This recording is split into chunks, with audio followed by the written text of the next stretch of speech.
Rank उसी की आती है जो कुछ ना छोड़ के जाए, ध्यान रखिएगा प्लीज, या फिर मिनिमम सारे चैप्टर्स तो कवर हुई हो। तो मैं आपको ये रिक्वेस्ट करूंगा कि ऐसा एटीट्यूड लेकर मत तैयारी कीजिएगा प्लीज।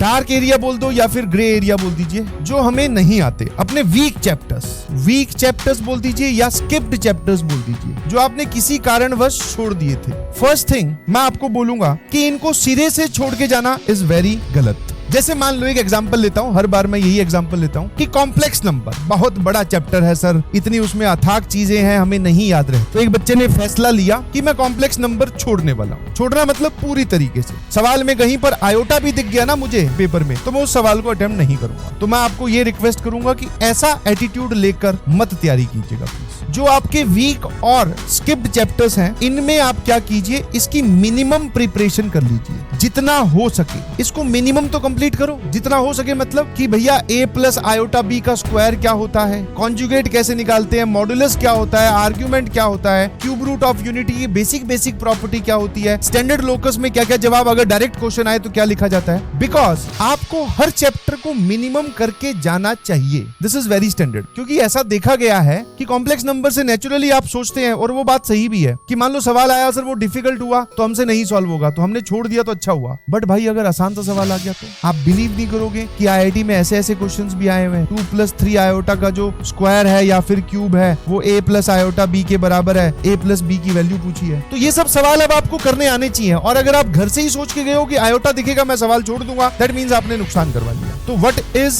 बेसिकली, तो जो आपका मिनिमम पार्ट है, मिनिमम पार्ट जितना आप कवर कर सकते हैं इजी हैंड पे रहते हुए, उतना आप कवर कर लीजिए। जैसे सॉल्यूशंस ऑफ ट्रायंगल है, सॉल्यूशंस ऑफ ट्रायंगल बहुत सारे बच्चों ने तो वैसे ही छोड़ रखा है, तो ठीक है, इनको प्रेफरेंस ऑर्डर में आप एट लास्ट रख सकते हैं कि इनको सर बाद में निपटाएंगे, पहले एक बार हमारी रिवीजन हो जाए। ये ठीक है, ये बात जस्टिफाइड है। बट एट लास्ट का मतलब ये नहीं कि आपने स्किप भी कर दिए। इन चैप्टर्स में जो आपके वीक है, आप सबके अलग अलग वीक होते हैं, ध्यान रखना भाई। किसी ने कॉनिक सेक्शन छोड़ रखा है, किसी ने कोऑर्डिनेट ज्योमेट्री वही कॉनिक सेक्शन छोड़ रखा है, कोई बोलेगा सर मैंने तो वेक्टर 3D छोड़ रखा है, कोई बोलेगा सर मैंने तो कैलकुलस छोड़ रखी है। तो सबने अपने अपने हिसाब से पाप किए हैं, और रैंक उसी की आती है जो कुछ ना छोड़ के जाए, ध्यान रखिएगा प्लीज। या फिर मिनिमम सारे चैप्टर्स तो कवर हुई हो, कुछ उसका पार्ट बहुत स्ट्रॉन्ग है, calculus, coordinate geometry, vector 3D, ये सर हमारा एकदम बिंदास है। अलजेब्रा में भी आप बोलोगे कि कुछ चैप्टर्स हमने बहुत अच्छे करके, एक दो चैप्टर्स हैं जो थोड़े थोड़े परेशान करते हैं, तो वो बात चलेगी। बट आपने एक मेजर पोर्शन, कोई बोल रहा है कोनिक सेक्शन ही छोड़ रखा है, तो भाई आप फिर अब इस पे मैं कमेंट नहीं करना चाहता हूँ कुछ भी।